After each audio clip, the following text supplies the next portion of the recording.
precious Lamb of The God. precious Lamb of God. Burning to see. Burning to see that I may live again. Precious Lamb. The precious Lamb of God. We sing holy is Holy is the Lamb. the precious Lamb The of God. precious Lamb of God. You love me so, Lord, I shall never The know. precious Lamb. The precious Lamb of God. Sing holy, holy. I apologize again for the break. I sincerely apologize for the break. I just want us to make sure that we reach more people. So do well to like, do well to comment, do well to subscribe. As I said earlier, we should make sure that we send in our links to our friends, send in the link to your sibling as well as the people around you. Make sure that many people join this live in order for them to learn, in order for them to gain more knowledge. Please do well to like, do well to like. Do not get tired of liking. Do not get tired of liking. Keep on liking, keep on liking, keep on liking, keep on liking, keep on liking, keep on liking. Thank you so much for staying up until this moment. I really appreciate you. But do not get tired of liking. Do not get tired of liking. Do not get tired of liking. Do not get tired of liking. Alright, we'll just move ahead to answer the remaining questions. Thank you so much, Papa, for staying through up until this moment. Thank you for answering all the questions. And to be honest, I have learned, and people out there, they've dropped in their comments on the things they've learned. Thank you so much, Papa. So I'll just ask the next question. My husband works in a different state while I stay with my children in my father's house. He says he can't get a transfer because he's schooling there as well. This has caused our marriage and family too much hurt, and I feel like a single mother. I have lost love for my husband, and I feel drained financially, psychologically, and otherwise. What can I do to Counseling. Seek for counseling. Submit yourself for counseling. Let there be counseling. You need to be counseled. Let there be counseling. The truth is that if God's plan was that you people should be apart each other, He would not have brought both of you together into marriage. So seek counseling. You can be helped. It doesn't always have to end this way. You can be helped. You can be marvelously helped. There's help that is available that can succor you. But seek counseling. Seek counseling. Please seek counseling. Seek counseling will help you. Seek counseling. Seek counseling. Counseling will help you a great deal. Seek counseling. Seek counseling. That's my counsel to you. Seek counseling. Seek counseling. Speak with someone that is a counselor that can give you assistance. If you're a member of the Pieces Place, please submit for counseling. Let them train you. Let them help you. And let's see how we could speak with the both of you. Both of you need to be helped.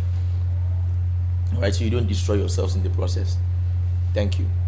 Thank you so much, Papa. The next question. As a father, you got to discover that a spiritual authority you submit to is making attempts to sleep with your daughter. You have evidence to this case. This is an authority that has raised you,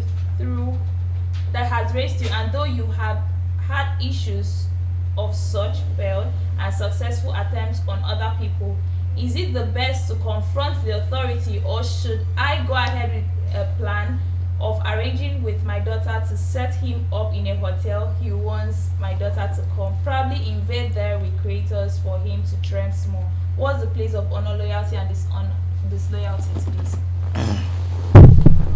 Your loyalty is not first of all to the man of God. Your loyalty is to God before to any other person. Now, my counsel, I really wish this person that is on this, these are very strong questions, and I wish that the person is actually with us as I'm answering this question. I really wish so. Oh my God, I wish the person is here. There are questions that I really wish we could answer in the general church. Honestly speaking, this kind of question, this one had to be with someone that was physically present when this question was asked. But I'll tell you a few things, right? There's something called the PR of God, the public relations of God. And in doing the PR of God, taking the route of disgracing and exposing him is not the route to take. All right, you have to confront the person, confront him, let him know that this is this, and let's see how you can help in that situation. Confront the person, confront him, let the church eldership, let the church pastorate be involved, and let's see how you can be helped with this than arranging with your daughter. That would be too disgraceful, that would be too slanderous. But please confront this person, confront this minister, and let's see how he can be helped. Right? If there's someone he's accountable to, please report him to the person that he's accountable to. All right, and help can come that way to him. But this idea of arranging with your daughter to set him up in the hotel and he wants your daughter to come, please, I would totally disabuse your mind from it. Your loyalty is not to him, it's first of all to God. And if in all of this God still tells you that this man has been a blessing and he wants you to still be there, with all joy, because the church is first not a person's idea. The Bible calls the church the ground and pillar of truth. It is God's church. That's why he says, I will build my church. However, there could be issues of human moral failure, human moral character failure. In those cases like that, what does God expect us to do? We look away from the people and look at the system. So if God is saying that you can still be in this place, then there is a consequence attached to that. He must train your heart to preserve the honor of that place. If not, to live to where you feel that the honor can be preserved, you can grow. Because once trust is broken in church leadership, a lot of things go out of order that way. Thank you. Thank you so much, Papa. The next question goes this way. My parents used to own a business together until they separated. My dad used to be a pastor too. He's no longer one anymore. But the little time I've spent with him before he was hijacked by the devil was really the best moments of my life, and I've learned a whole lot from him. Now, my dad took my mom to court concerning the business, and since I'm the only child, I had to be a witness in the court supporting my mom, and he lost the case. I've totally lost my relationship with him now. We didn't really have a relationship like that anyways, but now it's lost. I really need help to know what to do, because this story is longer than this, but I had to cut it short. Please seek counsel. Let there be someone that can counsel you, because this story has to come out in detail so that you could know how best to help you. And if the business is still remaining, I'm sure that business is remaining so that you could have at least something to fall back on, for sustenance and all of that. And that's the same thing. That's what any court will rule. They rule in the favor of the wife, because there has to be something that you can fall back on.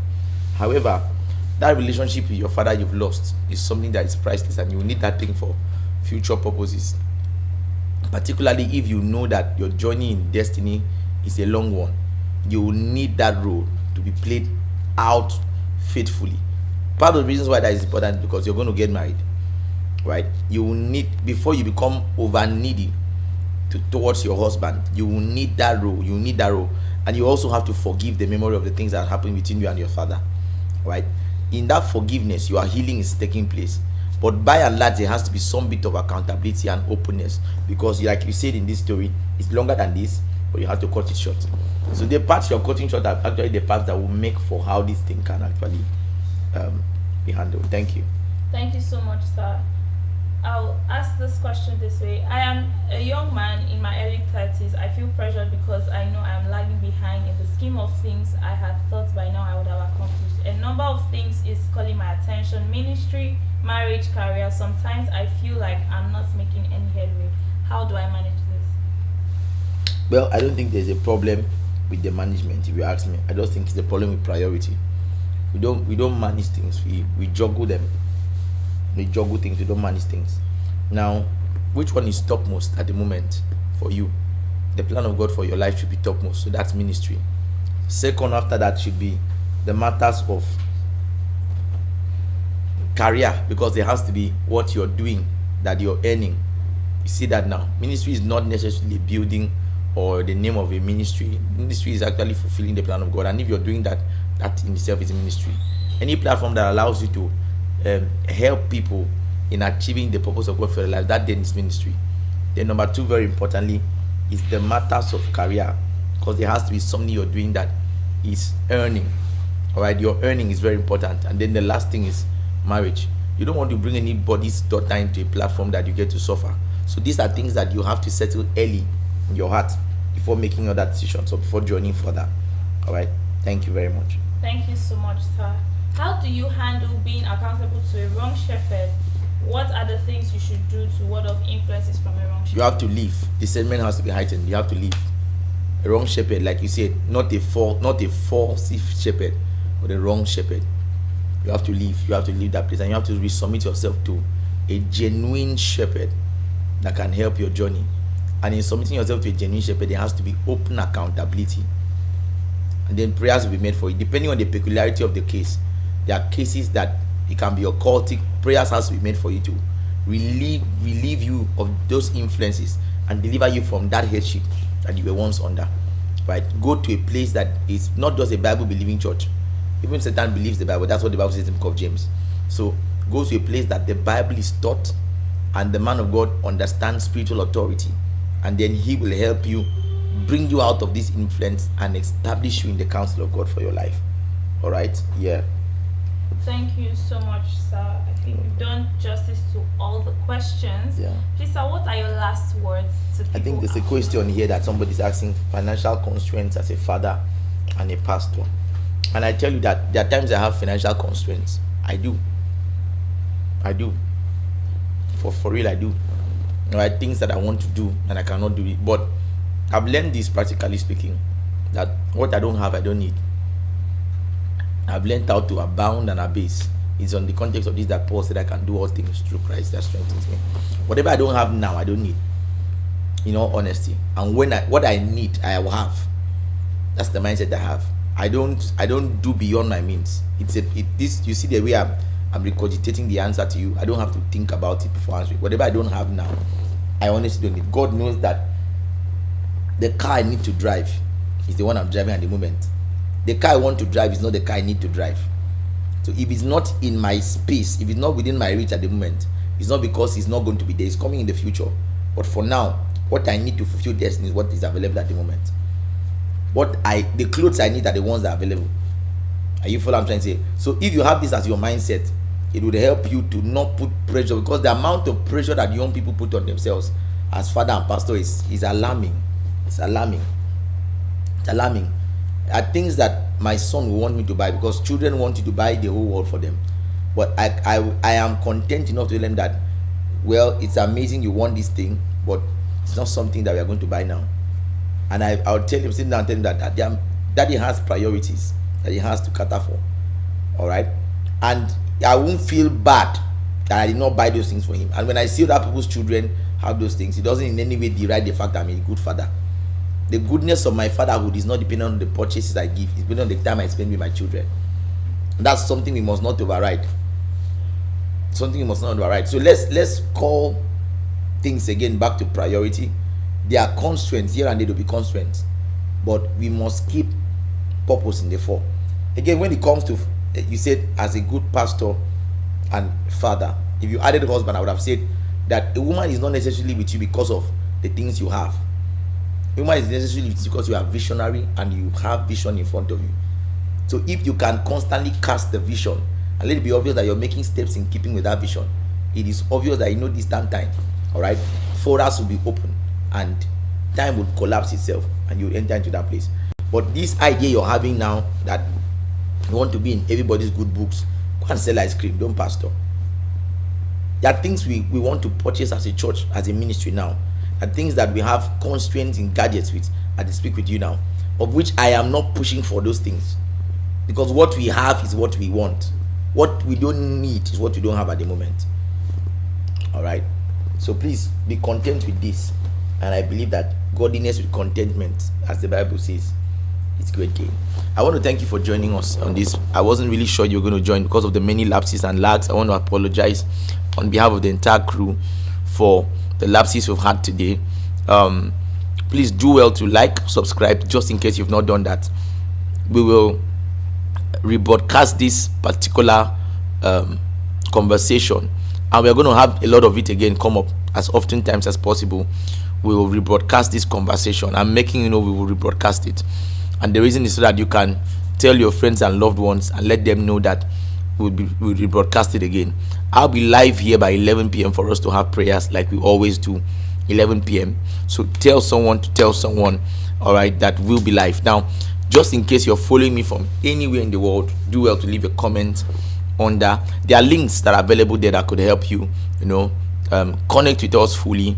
And I want to believe that from here it can only get better. Thank you so much. Love you, appreciate you, and from all of us here, have a wonderful evening and enjoy the rest of your day.